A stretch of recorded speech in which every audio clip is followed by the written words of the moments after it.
يا مساء الخير والفل والياسمين عليكم، ازيكم عاملين ايه؟ يا رب تكونوا بخير. لو اول مره تشوفوني، انا فاطمه ودي قناتي فاطمه كيتشن. مبسوطه جدا اني معاكم، وان شاء الله قناه تعجبكم وتستفادوا منها ولو شيء بسيط.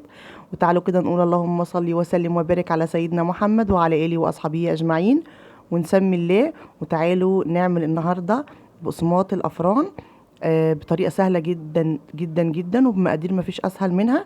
تعالوا كده نشوف كده مقاديرنا ايه وطريقتنا ايه. المقادير هكتبها لكم في الديسكريبشن تحت، بس تعالوا كده واحده واحده نعملها مع بعض. تعالوا بقى كده اول حاجه نعملها هنجيب كوبايه كده، وهنحط فيها كيس خميره. كيس خميره صغير بما يعادل تقريبا معلقه كبيره. خلاص. وهنحط عليهم كمان معلقتين من السكر، معلقتين حلوين كده من السكر من اللي هو بتاعت الشاي. وهنحط عليهم ميه دافيه. خلاص كده. دي هنخمر الخميره كده على جنب علشان تتفاعل كده وتشتغل عبال ما نجهز بقيه المقادير. ننزل عليها كده بميه دافيه كده، نقلبها كويس ونسيبها على جنب تشتغل كده مع نفسها كده لحد ما نجهز بقيه المقادير بتاعتنا. خلاص كده. يلا بينا نشوف بقى بقيه المقادير ايه هي.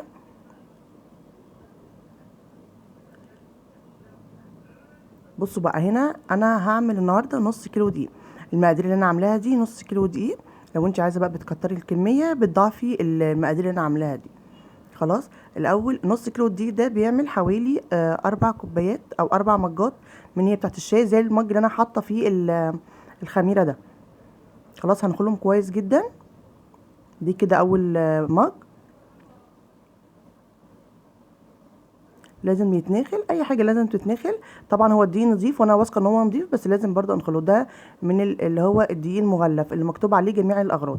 ممكن تجيبي دقيق اللي هو السايب العادي، بس انا بستعمل اضمن اللي هو الدقيق بتاع المكتوب عليه المغلف، المكتوب عليه لجميع الاغراض. اي نوع بقى انت تحبيه استعمليه. كده حطيت 2 ودي التالتة. خلاص كده كده دخلنا الكوبايه التالتة. نحط بقى الكوبايه الاخيره.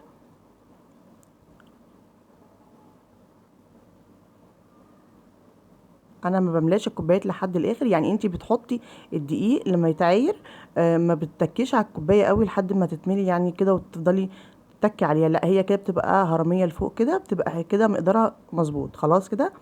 كده حطيت 4 كوبايات او 4 مجات او نص كيلو دقيق من اللي هو الدقيق المنخول لجميع الاغراض. هحط عليه بقى ربع معلقه ملح، ربع معلقه اللي هي الشاي دي صغيره ملح. وكمان هحط عليه زيها بيكنج باودر. البيكنج باودر ده يخلي العجينه هشه من جوه ومفرغه كده وحلوه قوي من جوه. خلاص. مهم جدا تحطيه. بصوا قد ايه، ربع معلقه صغيره. خلاص.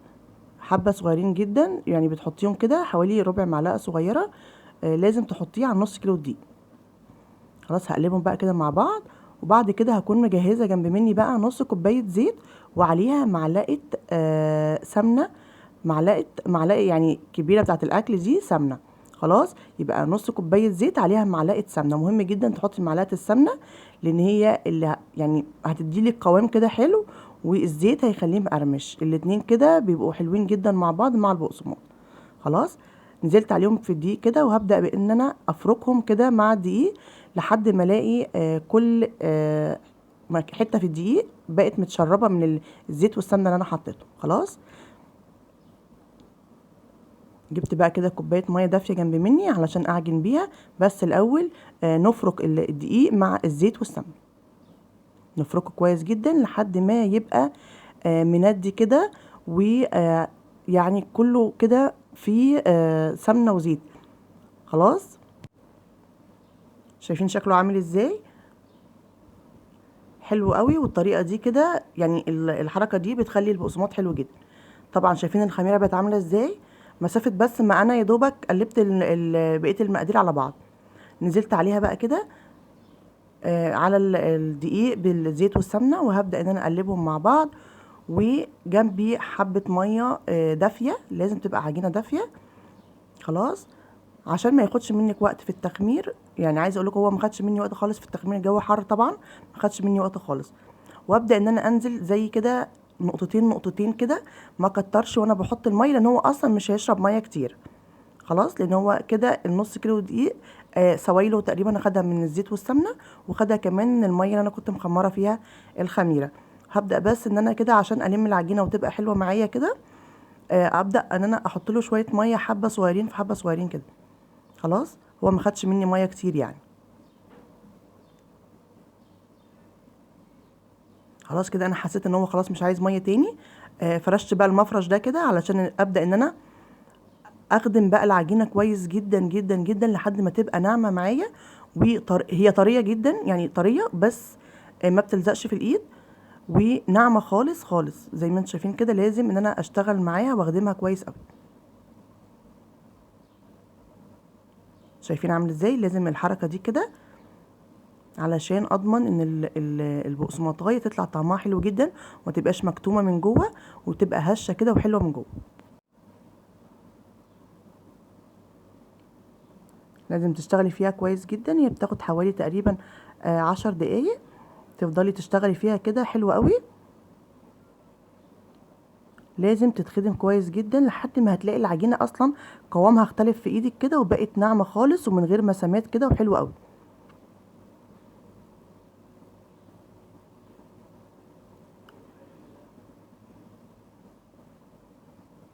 حلوه كده ازاي؟ انا طبعا مسرعه الفيديو، بس انا ما شلتش منه اي حاجه خالص عشان تشوفوا مراحل العجين بتبقى شكلها عامل ازاي لحد ما اوصل للقوام اللي انا عايزاه.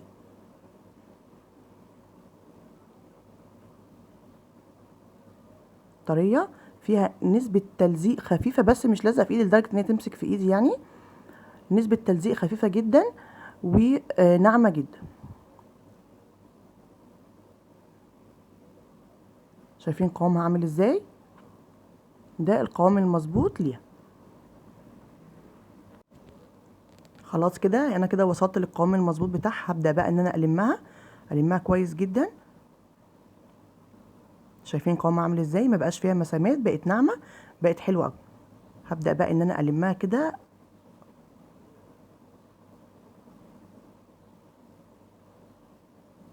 اقفلها بس كويس من تحت علشان انا عايزاها بصوا يعني مربعه كده، شبه مربعه تقريبا، واركنها على جنب كده، واغطيها بكيس ستريتش او كيس بلاستيك او اي حاجه، واخليها جنب مني كده. انا عايزاها بس ترتاح حاجه بسيطه لحد ما اجهز السمسم واجهز الحاجه جنب مني. خلاص كده تعالوا بقى نجهز السمسم. هنجيب في صينيه كده واسعه كده، يعني ما تبقاش غويطه عشان اعرف اشتغل فيها. هنزل فيها. انا كان عندي سمسم ني، وكان عندي سمسم محمص، فحطيت الاتنين على بعض بصراحه يعني. ده كده سمسم ني، وهحط عليه كمان سمسم متحمص. هو يستحسن يكون سمسم ني ابيض، علشان خاطر يعني لما يقعد في الفرن شويه ما يتحرقش ويبقى طعمه مش حلو. خلاص ده سمسم متحمص، لان انا ما كانش عندي كميه يعني، ما كانش عندي كتير يعني من السمسم الابيض. حطيت حبه عليه من السمسم المتحمص، وكمان هحط عليه حبه من حبه البركه. ما كترتش من حبه البركه عشان هنا في البيت عندي مش بيحبوه، بس يعني ممكن تكتري فيه يعني. انا حطيته علشان يغير شكل السمسم اللي انا حطيته. خلاص كده. وبعد كده هحط عليهم معلقتين من الميه. شايفين كده؟ حطيت عليه كده معلقتين من الميه، وهقلبه كويس جدا كده مع بعض كده عشان يبقى كله واخد من الميه ومندي كله كده وماسك في بعضه. خلاص كده انا جهزت السمسم اللي هحطه على البقسماط. هبدأ بقى افرده كده بالمعلقه كده علشان لما اجي اشتغل فيه ما يتعبنيش يعني. هركنه بقى كده على جنب. ومعايا الصاج ده انا دهناه شويه زيت. لازم تدهنيه شويه زيت علشان ما يلزقش منك وياخد لون من تحت حلو كده ويبقى جميل. خلاص كده تعالوا بقى نشوف هنشكلها ازاي. انا كنت بجيب طبعا هنا القطاعه اللي هي العجله دي. لو انت عندك سكينه، عندك اللي هي السكرابر ده، بتشتغلي بيه عادي. انا جبت بقى السكينه كده اللي هي القطاعه اللي هي العجله دي، وهبدا ان انا اشتغل فيه. بقطع كده اهو زي يعني، انا لما حطيتها كده على جنب كده شكل مربع علشان اعرف اقطع منها. باخد منها كده جزئيه وببدا ان انا ارولها كده زي ما انتوا شايفين كده، وبتعملي على حسب، يعني عايزاه بقسماط رفيع بترفعي شويه، عايزاه بقسماط مليان شويه تخين شويه، بتخلي الرول مليان حاجه بسيطه. خلاص شايفين عامل ازاي؟ عايزه تحطيه كده من السمسم تحطيه على الصاج على طول، عايزه تحطيه من السمسم وتروليه شويه كمان، مش مشكله، يعني الاتنين واحد وبتدي نفس النتيجه. بصوا انا باخد كده حته كده، وببدا ان انا ارولها واعمل كده الطول اللي انا عايزاه والطول المناسب اللي انا عايزاه، وابدا انزل فيه بالسمسم اللي هو عليه شويه ميه ده مبلول، وانزل كده على طول في الصاج. هوريهولكوا دلوقتي في الصاج شكله عامل ازاي. طريقه التشكيل بتاعته سهله جدا جدا جدا وحلوه قوي. شايفين شكله عامل ازاي؟ الطول اللي انت محتاجاه اعمليه، عايزاه اطول من كده اعمليه، عايزاه اصغر من كده برضو اعمليه. خلاص كده ابدا اخد كده بالعجله كده واغطيه تاني علشان ما ينشفش مني. عايزه اقول لكم هو اصلا الجو حر، فانا كده بشتغل في العجينه اصلا وهي اصلا بتخمر من ايدي. خلاص كده اهو. بص اخد كده ارول على حسب الطول اللي انا عايزاه، وانزل في السمسم واحط في الصاج، بس اسيب مسافه عشان اصلا هيخمر وهيفرش بالعرض يعني من فوق ومن تحت كده، لازم اعمل مسافه بين كل واحده والتانيه. شايفين ازاي؟ يا رب بس يكون الشرح بتاعي واضح. ناخد تاني اهو، نغطي كده وناخد تاني رول تاني كده. ده رول كان طويل شويه فقسمته عشان ابدا ارول براحتي كده فيه. طبعا اي زيادات بتشيليها علشان يبقى الطول تقريبا يعني واحد تقريبا يعني. نحاول نعمله الطول واحد، وكمان السمك بتاع البقسماطية نفسه واحد، اقرب لبعضه، يعني علشان خاطر ما يعني لو رفيع قوي هيتحمص اكتر قبل التاني. خلاص يعني نحاول كده نخليه تقريبا كله سمك واحد. نرول كده وننزل في السمسم ونحط في الصاج. الطريقة دي سهلة جدا جدا جدا.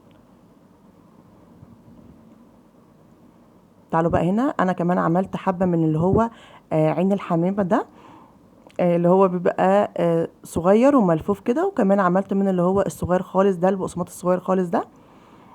دي الكمية اللي طلعت لي كلها، والكمية اللي كمان اللي هناك دي اللي انا بعدل فيها دي، عشان بشوف كده المسافات ما بينهم كده، انا مش عايزاه يبقى قريب من بعضه قوي.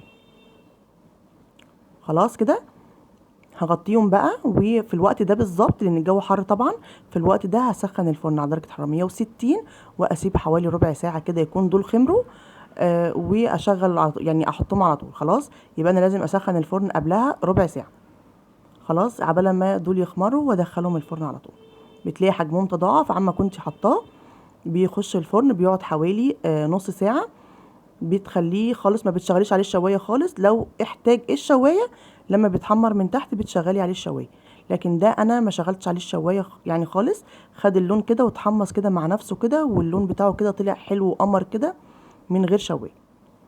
دي كميه كلها اللي طلعت لي، شايفين عامله ازاي؟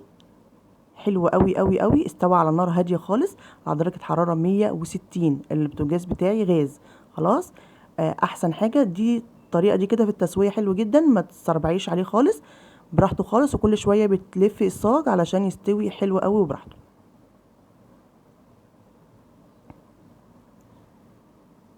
شايفين من جوه؟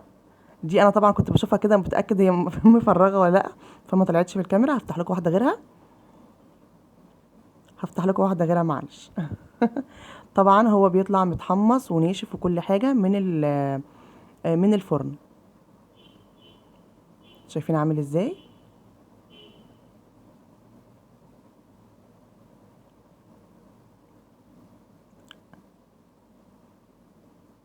اتحمص مفرغ من جوه، حلو جدا جدا جدا. تعالوا نشوف دي. شايفين التسويه من تحت عامله ازاي؟ شايفين ان هو ناشف ازاي ومفرغ. طالما مفرغ كده يبقى هو كده ناجح وحلو جدا. كده انا مش واخده بالي ان الزوم طبعا بيروح من الكاميرا، معلش، بس واحده واحده. شايفين عامل ازاي؟ حلو قوي قوي قوي، وتسويته مظبوطه. انا قلت لكم انا ما شغلتش عليه الشوايه، انا سويته من تحت بس، ويعني ولعت من تحت على درجه حراره 160. قعد حوالي نص ساعه، يعني الصاج بيقعد نص ساعه جوه. بيخرج بالطريقه دي كده وباللون القمر ده. شايفين من جوه ابيض ازاي ومن بره متحمص حلو. يعني هو كده تسويته مظبوطه ومش محروق مني ولا حاجه. وبس كده بكوبايه شاي بلبن بقى كده، وبألف هنا وشفا. وطعمه خطير خطير خطير، وكان طعمه تحفه، وتسويته كانت جميله جدا. وربنا يحسن ما بين ايديكم كده مقدما، لو هتعملوه بنفس المقادير دي كده هيطلع يجنن معاكم. وبكده يكون خلص فيديو النهارده. ولو عجبك الفيديو ما تنسيش تدوسي لايك وتشتركي في القناه وتفعلي جرس التنبيه عشان ان شاء الله يوصلك مني كل جديد. وباي باي.